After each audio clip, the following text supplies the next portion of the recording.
December 7th, 5:46 a.m., Anchorage, Alaska. Something is going from my notes. Something is going on here. Such variables, possibilities, choices, outside intervention isn't stepping in when you really decide to acknowledge the phenomena for what it is.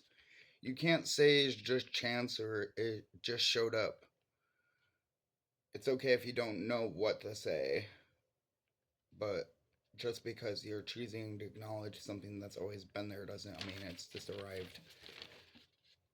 There's something else here with us, fully interacting, and we're learning how, just how. In our daily observations, waking up in the morning, don't get frustrated and noticing the patterns in life, monotonous, on and on nature of the same things, the patterns in life and everyone else, the people. You've learned to see, now look up from your shoes, you know what I mean? You focus your eyes and you're looking down. It's always, we can learn how to observe things, but then through stagnant life movement, which is not exactly due to our operator error, there is a stranglehold on the flow of things to do. So, we turn this observation on ourselves and then we start getting annoyed about life. But we don't need to forget that we might be at the last boss on a high level and just about to do the thing, and that might seem like it's some really boring chore of the thing to do here, but someone else it might be the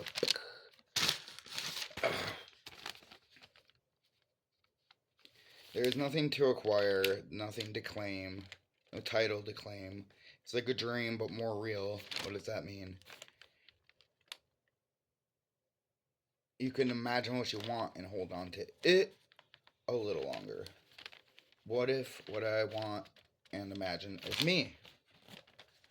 Wouldn't that be the best investment? And then you get redirected. Yes, to do that, you find somewhere comfortable where you can hold your body still without falling asleep. You need to be awake to draw out this information, and it takes 15 minutes of non-movement with no power of imagination used in any way towards consideration of ideas, causes, or effects, or sensory perception involved with regular life of what you would be doing if you weren't sitting there. You can't wonder about that for a 15-minute. What do you do then?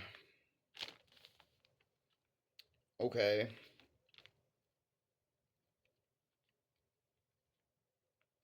"15 minutes and we'll draw it forth." What is it? It's you. Um,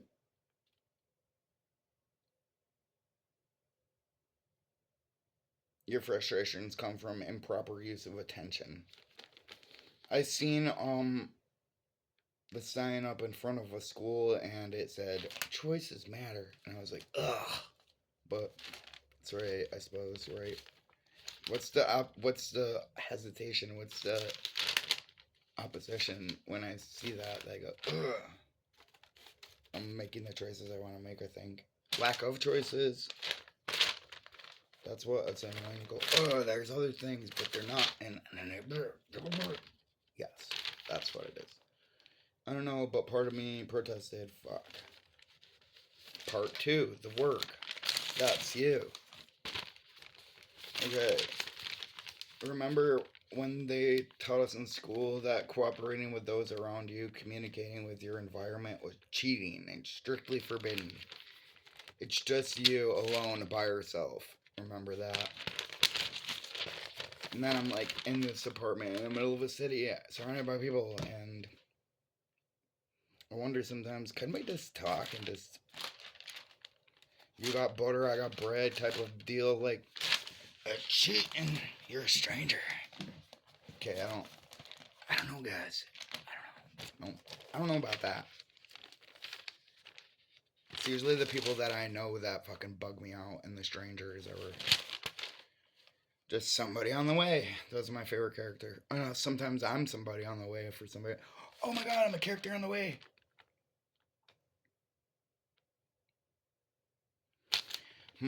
Looks around. Now we're always waiting for something to happen, scanning the wire for any signs of activity or fun dictated by electronic signal. Do tell. No, no one said anything. Maybe they'll wake up at noon or 1 or 2 and say, "Sorry, just woke up." I'm not talking about anybody specific. I'm actually doing the opposite. I'm talking about life. Hello.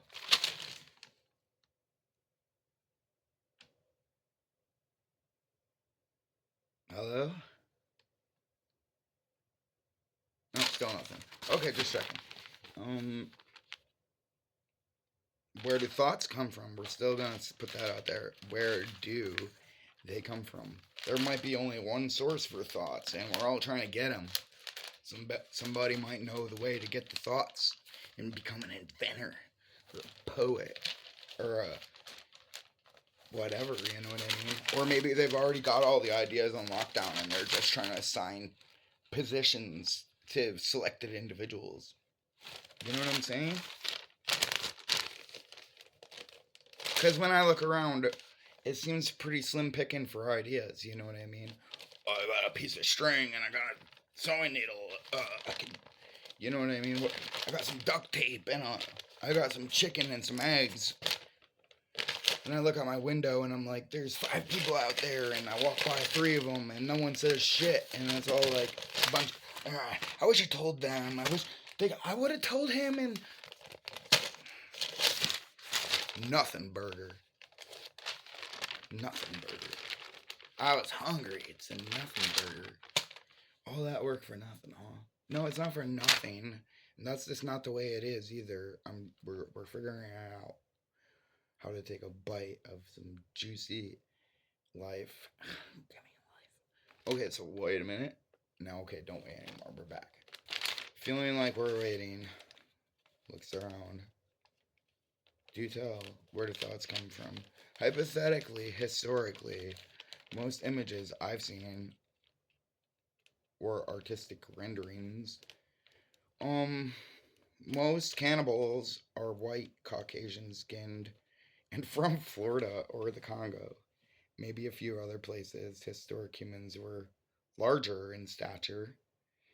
These giants, they did not have any slave animals, cattle, horses, etc. They usually depicted as a native post-reset culture, kind of like cataclysm children, apocalypse survivors of some sort, because they're wearing scraps of things with runes. That's always the thing. What's up with the runes of something that used to be awesome? Just right outside here too, it's going on right now. I walked on the street. It looks like this used to be a cool place to live. A bunch of big, cool things. They're all cheap signs. Cheap signs. Slap up some boards. Get some deck screws out.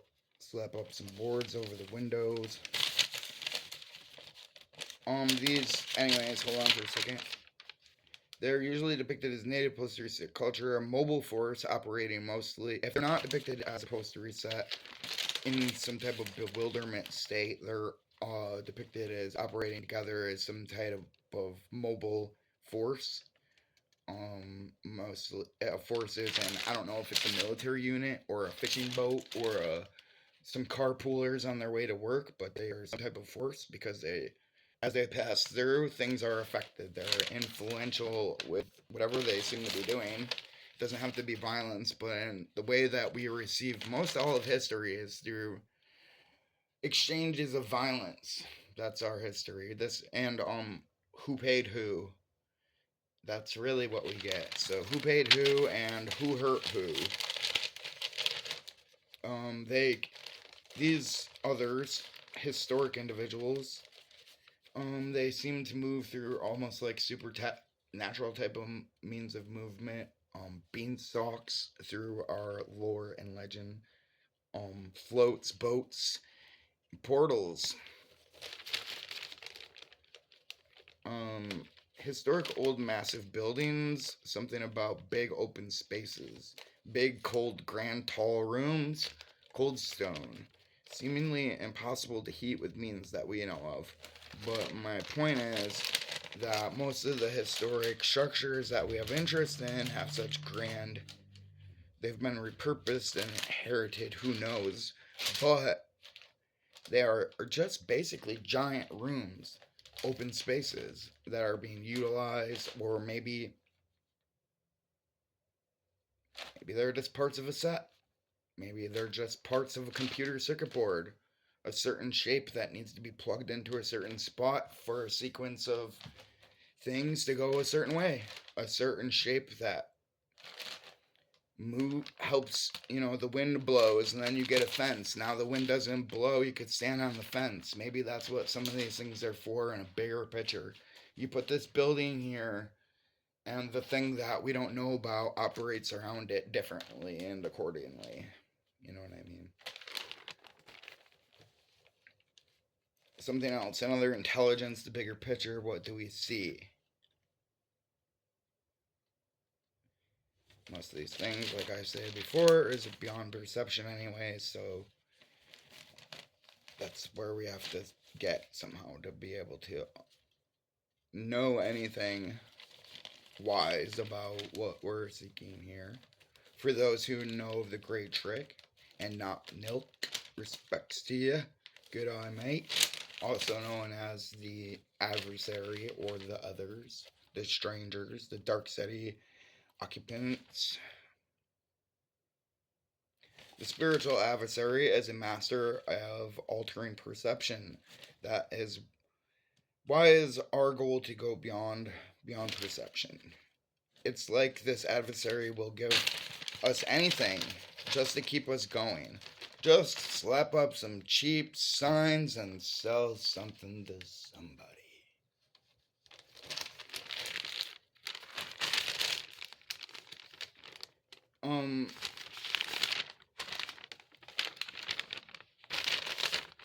Where do thoughts come from? Again, going there.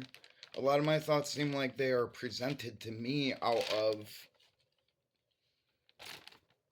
like they may be available to others that might be nearby. If I go to my window and look out my window and stand there, somebody else might be over at their window and they go to stand there, and somebody else on the other side looking this way might go to their window and stand there, and we might all look out with all the potential of what there is to do, but we might all think the same thing and look at the same thing, especially if there is a moon, or, you know what I mean?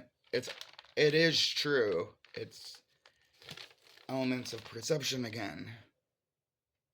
But my point is, how does somebody just show up and make a BMW, and then why are these things trademarked and copyrighted so quick once they happen that boom, now it's like that's over for you. You have no chance of thinking that idea. And how are these same people keep coming up with the ideas? And then, since they come up with such an abundance of ideas, and they have so many things, okay, I don't believe in this character. I believe it is a character. Elon Musk, and how much they're putting towards his potential of ideas that he comes up with. See, that's exactly what I mean. Where do our ideas come from? And then got somebody that this gets so many ideas that they're almost trying to assign positions to other characters that can come in and play a role as the origin of an idea. So they could just say that this is where it came from. It's almost like it was completed, now they're working backwards to say where these ideas come from. Boom, there's this thing. Where did it come from? How are we going to explain this? Because it's okay, now I'm taking it in a different direction, but if you're looking out your window, don't you want to be somebody instead of just another person washing their dishes, looking ready to go to bed? Because I do. So anyway,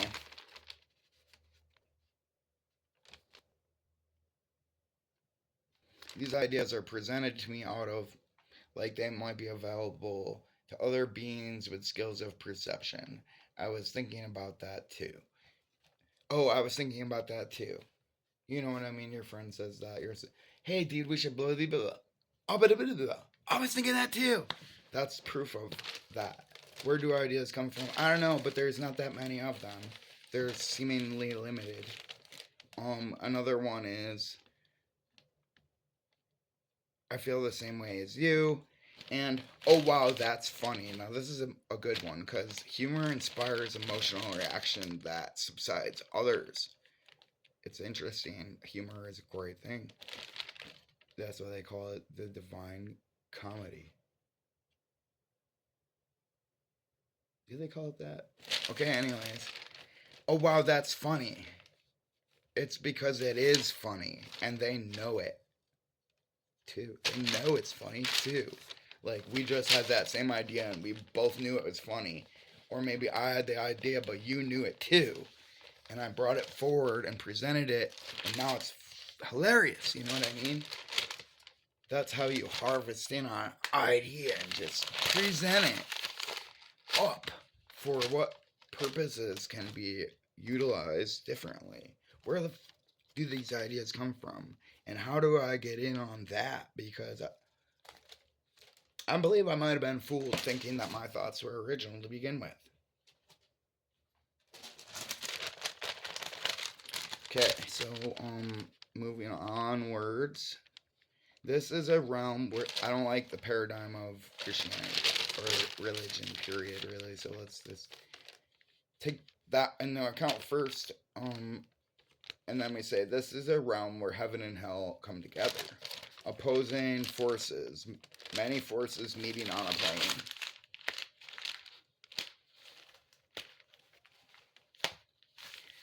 And then you're walking on it, and then it's in your mind, and it's in your emotions that there's some plane that you have to proceed on in a direction, and things will compress on it.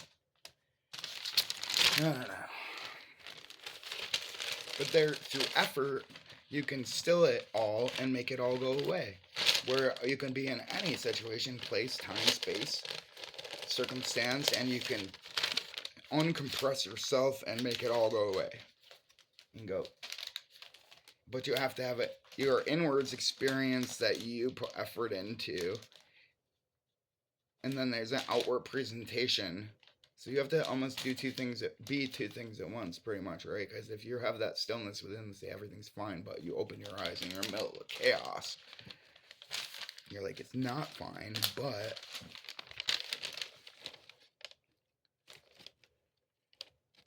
for those who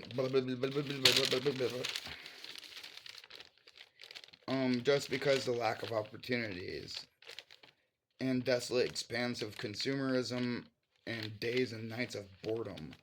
Don't get confused and take this realm for some domestic slum. It's really not. We just seem to be in some specific spot in time and space. Petty, seemingly subtle, where one needs to seek beauty and add meaning.